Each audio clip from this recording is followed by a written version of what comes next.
Bonsoir à tous, bienvenue dans Point de Vue. C'est un plaisir de vous retrouver pour notre émission quotidienne autour ce soir de deux invités. Bonsoir Laurent Alexandre. Bonsoir. Vous êtes médecin, entrepreneur, essayiste. Votre dernier livre, Jouissez jeunesse, a été publié aux éditions Lattès. Puis nous avons aussi le plaisir de recevoir Georges Kuzmanovic. Bonsoir. Bonsoir. Vous avez été porte-parole de la France Insoumise et vous êtes désormais président du mouvement que vous avez fondé, République Souveraine. Nous commençons, si vous le voulez bien, par revenir sur cet entretien extrêmement fort donné par la jeune Mila à notre consoeur Audrey Crespo-Mara. C'était hier soir sur TF1.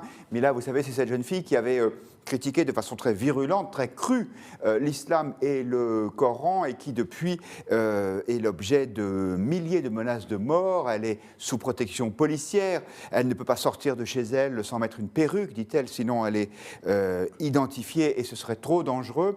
Personne ne sait où elle habite. Elle est très amère sur ce qu'elle vit, mais aussi sur la façon dont peut-être notre pays ne l'a pas suffisamment protégée. Écoutez.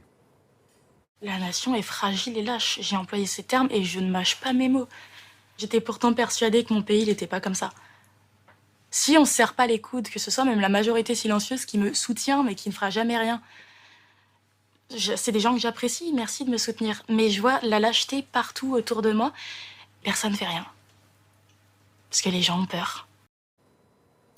Les gens ont peur, personne ne fait rien. Peut-être ce jugement est-il un peu trop sévère? C'est en tout cas l'idée, le point de vue plus exactement, de Michel Barnier. Vous savez, ce responsable des Républicains qui a été le négociateur de l'Union européenne pour le Brexit et qui est presque candidat à l'élection présidentielle de 2022.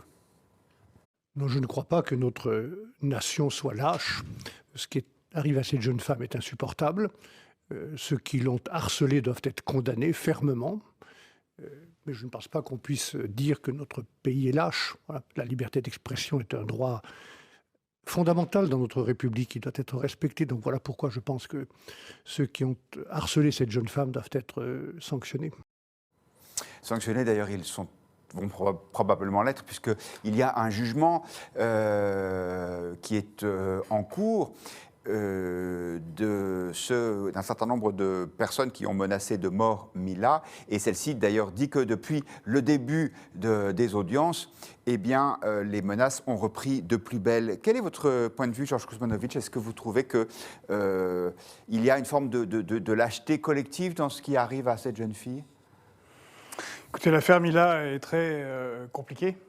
Il faut rappeler que c'est une jeune fille qui a 18 ans et qui était mineure au moment de cette tragédie qui lui est arrivée, et que nous, comme beaucoup d'autres, on lui apporte notre soutien. En tant que personne, citoyenne française, libre de s'exprimer, même à dire n'importe quoi et à blasphémer, et qu'elle n'a pas à être menacée de mort, et que ceci doit être sanctionné durement. Il se fait quand même que l'État la protège, puisqu'elle est protégée par la police, que des procédures ont été mises en place pour poursuivre certains de ceux qui l'ont menacée de mort. Donc on ne fait pas rien. Et je trouve un peu étrange, alors peut-être c'est parce qu'elle est très jeune, de considérer que la France est lâche. Je pense qu'elle est beaucoup plus face à la menace islamiste dans sa relation avec les Kurdes, qui ont combattu Daesh en première ligne, qui ont repris Raqqa et qui ont été lâchés en race campagne face aux Turcs qui les bombardent allègrement tous les jours. Là, on a un vrai phénomène de lâcheté de la France. Voilà. Maintenant, je trouve que Mila est un petit peu utilisée par certains, car si je me rappelle bien, on a des gens comme Zineb El Ghazoui, Mohamed Sifawi, M. Louisi ou Gilles Kepel qui sont protégés également par la police, car ils sont menacés de mort, mais eux s'attaquent très spécifiquement et de manière précise aux islamistes, aux frères musulmans, aux salafistes. Alors que Mila, étant jeune, insulte l'islam en général. Encore une fois, elle a le droit de le faire, mais on n'est pas obligé de considérer que c'est du génie politique. Laurent Alexandre, on l'a entendu, Mila dit « la nation est fragile et lâche ». Elle ne dit pas « l'État est fragile et lâche », peut-être parce qu'elle considère, et sans doute à juste titre, que Georges Kuzmanovic le rappelait, l'État a fait son travail en la protégeant, mais la nation est lâche parce que dans la France de 2021, quand on critique trop fortement l'islam, on est en danger de mort, et que ça, c'est une sorte de constat d'échec collectif terrible. Il faut bien voir que les religions monothéistes n'aiment pas beaucoup le blasphème. La dernière condamnation à mort par la justice en France pour blasphème, c'est le chevalier de la Barre, sous Louis XV. Un petit peu avant l'arrivée au pouvoir de Louis XVI, le chevalier de la Barre avait insulté Dieu, il avait blasphémé et il a été condamné à mort. En première instance et en appel, et on considérait à l'époque que de critiquer Dieu méritait la mort. Ça, c'était au milieu du XVIIIe siècle. 1766. Voilà, c'est juste, toujours, vous êtes précis dans les chiffres. 1766, c'était un jeune homme, c'était il y a 250 ans. Il avait 20 ans, et il a été tué pour avoir dit du mal de Dieu. Donc après, le délit de blasphème n'a plus conduit à la peine de mort en France, mais finalement, il y a 250 ans, l'Église en France et le roi et le pouvoir royal se comportaient vis-à-vis des blasphémateurs comme le monde arabo-musulman se comporte aujourd'hui vis-à-vis des blasphémateurs. Donc je veux dire, c'est quelque chose qui a existé en France, la mort pour blasphème. Alors aujourd'hui, je pense qu'il y a un malentendu dans la société française. Je pense que les gens n'ont pas compris à quel point le blasphème est très mal supporté dans l'islam. Et la France laïque, libre penseuse, va se heurter à ce refus du blasphème dans l'islam. Et d'ailleurs, on voit dans les jeunes générations un pourcentage élevé des jeunes Français qui pensent que le blasphème n'est pas moral et n'est pas autorisable. Donc on a là un changement radical. S'aggrave, on peut dire. Oui, bien sûr. Par rapport aux années 60 où le blasphème était quelque chose de parfaitement accepté, aujourd'hui les jeunes générations considèrent que le blasphème, c'est mal. En réalité, la petite Mila, elle sera bientôt minoritaire dans la jeunesse. Au nom du respect des croyances. Au nom du respect des croyances et puis du changement démographique majeur, l'islam devient tout doucement en France la première religion pratiquée. Enfin, elle le sera d'ici 2050. On a d'un côté une déchristianisation très forte et puis une montée en puissance de l'adhésion à l'islam, notamment sur les jeunes générations, contrairement à ce qu'on imaginait il y a 30 ou 40 ans. Donc, moi, personnellement, en tant que laïc, athée, tout ça ne m'enthousiasme pas, mais je suis persuadé que la France va devoir faire des aménagements et que dans quelques décennies, il est probable que le blasphème soit interdit en France compte tenu de l'énorme modification démographique qui est en cours. Il n'y aura pas de majorité politique en 2060 en France pour autoriser le blasphème. Je pense que la loi l'interdira dans le futur. Est-ce que juste un dernier mot, on voit cette évolution politique dans le virage à 180 degrés de Jean-Luc Mélenchon. On a tous connu un Jean-Luc Mélenchon franc-maçon, laïque, athée. Aujourd'hui, son discours est quand même assez proche des islamo-gauchistes et il n'a jamais condamné dans son parti les tentations islamo-gauchistes pour des raisons électoralistes que l'on connaît tous. Donc c'est un changement de fond dans la société française. Les politiques ne soutiendront pas les blasphémateurs parce que les voix des banlieues sont nécessaires et que dans les banlieues, eh bien, le blasphème contre le prophète et contre Mahomet ne sera pas accepté dans quelques décennies. C'est une réalité sociologique et démographique. Il va falloir s'y faire, qu'on en soit content ou qu'on n'en soit pas content. Je ne suis pas d'accord avec vous. Parce que vous connaissez bien la France Insoumise, puisque vous en avez été l'un des dirigeants. Pas pour cette partie-là. Mais vous pouvez avoir un avis là-dessus aussi. Non, mais la France Insoumise a suivi la voie que vous avez décrite. Je l'ai critiquée il y a 2 ans et demi. Et c'est pour ça que vous êtes parti ? Entre autres. Et elle s'est trompée. C'est une erreur. C'est un calcul électoral qui ne rapporte rien, car des électeurs. L'islam n'est pas un monolithe, et on ne peut pas essentialiser une religion qui est sur plus d'une 50aine de pays, avec quasiment 1 milliard de croyants ou d'incroyants. La laïcisation est en progrès dans les pays musulmans. Et nous avons accueilli en France d'innombrables musulmans, en particulier algériens, qui ont fui les exactions du fils. Et je peux vous dire que les ayants, ceux qui étaient à la France Insoumise, étaient les plus radicaux pour s'opposer maintenant, mais de la manière d'Émile Combes, aux islamistes en France. Oui, mais ils sont minoritaires, ceux-là. Non, les sondages le disent, Laurent Alexandre y faisait allusion. Il y a de plus en plus de gens qui disent, parmi les musulmans, nos convictions sont au-dessus des valeurs comme la laïcité. Ils sont toujours minoritaires et je ne pense pas que ce soit qu'un problème de l'islam, c'est aussi un problème de l'influence de la culture anglo-saxonne qui passe par les sitcoms, les séries télévisées, qui présentent un monde qui est mu par la vision multiculturelle, communautariste et identitaire. Et identitaire dans tous les domaines, même quand c'est du médiéval fantastique. C'est toujours abordé sous cet angle-là. Ils ont bien le droit, c'est leur monde, mais ça a fait énormément de dégâts aussi. Et c'est pour ça que je pense qu'autant de jeunes sont dans cette... Mais pourquoi est-ce que l'on critiquerait, on blasphémerait contre une religion? Et là où je ne suis pas d'accord avec vous, enfin en tout cas j'espère que ça ne se passera pas comme ça. Et si d'aventure ça la prenait cette tournure, mais je pense qu'il faudrait faire à ceux qui voudraient imposer un islam politique en France la même chose que ce qui a été fait à ceux qui défendaient le catholicisme politique en France.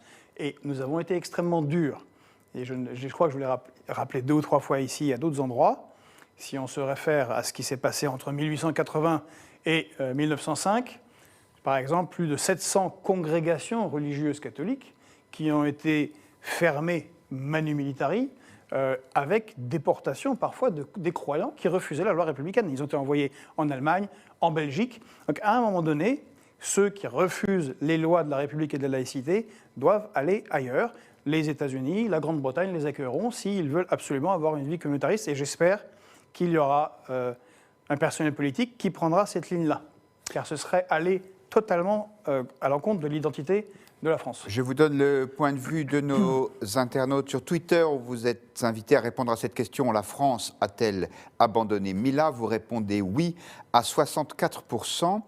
Ce n'est pas tout à fait l'avis de Paul HH sur YouTube. Je suis d'accord avec tous les propos de Mila, mais si elle est protégée, c'est qu'on s'occupe d'elle, à elle aussi de se faire oublier. Chardon Bleu considère au contraire que c'est bien dommage de céder à ces religions. Et puis, l'avis, toujours sur YouTube, de Steve Gann, l'affaire Mila est l'illustration parfaite des limites de l'intersectionnalité de gauche à vouloir conjuguer tolérance et promotion de l'islam et des LGBT en même temps. Laurent Alexandre, Georges Kuzmanovic rappelait cet épisode historique qui a été le traitement difficile des catholiques au début du siècle. Mais c'était à l'intérieur d'une même religion. C'est l'État laïque qui encapsulait la religion catholique et qui, au travers de toutes les lois jusqu'en 1905, organisait la laïcisation de la société. Là, ce n'est pas la même chose.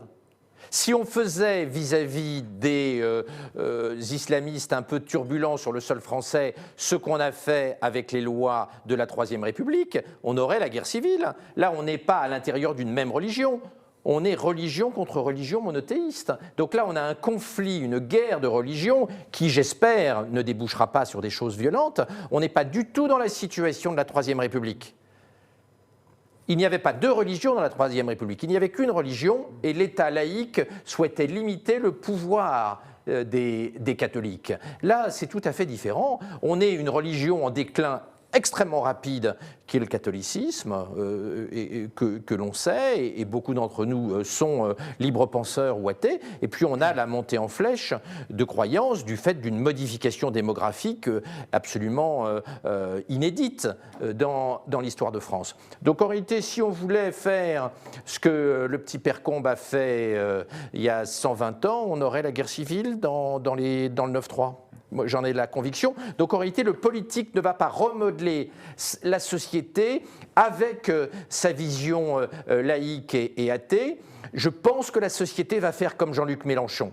Elle va accepter le changement de paradigme et le fait que la France de demain ne peut pas être aussi laïque et aussi libre-penseuse que la gauche progressiste l'espérait en 1970. D'ailleurs, la trahison de la gauche, qui est devenue islamo-gauchiste, ce qui n'est pas le cas de notre ami, est très significative. Mélenchon est toujours athée. Mélenchon n'est pas devenu croyant, c'est pas devenu une grenouille de bénitier, il ne croit toujours pas en Dieu, sauf qu'il est devenu islamo-gauchiste parce que sinon il perd sa circonscription. Est-ce que vous pensez que on aurait pu écrire l'histoire autrement, c'est-à-dire que si la France avait été, depuis le début de la vague d'immigration musulmane, au début des années 70, plus exigeante en termes d'assimilation, nous n'aurions pas les manifestations d'intolérance, voire de violence que subit Mila aujourd'hui? Oui, je pense que l'assimilation a été malmenée durant ces 3-4 dernières décennies pour tout un tas de facteurs.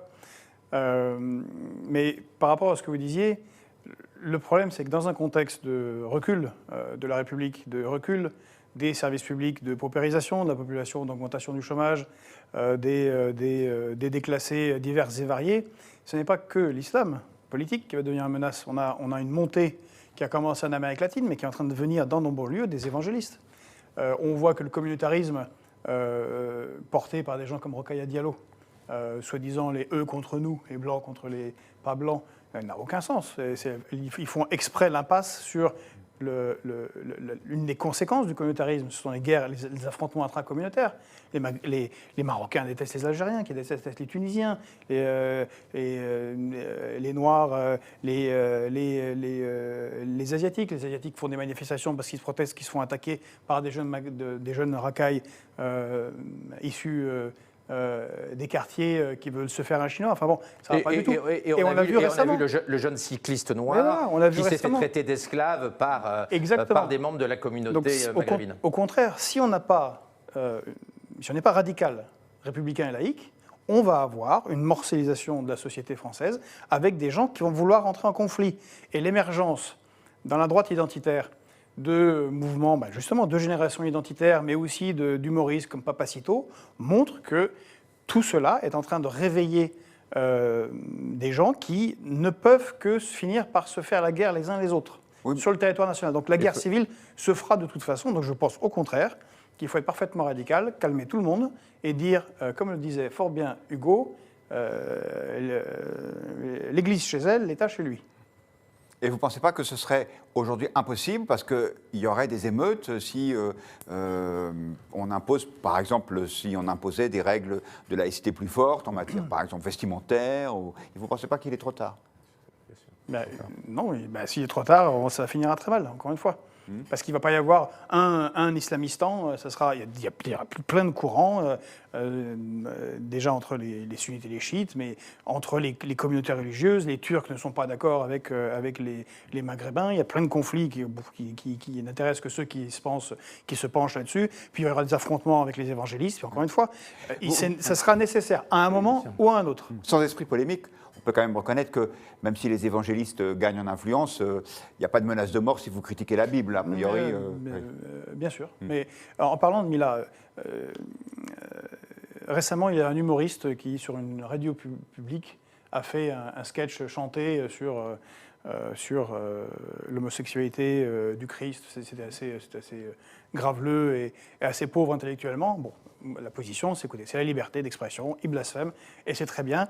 Évidemment, il n'y a pas les conséquences qu'a ce genre de blasphème sur le prophète ou le Coran. Mais je pense que ça viendra.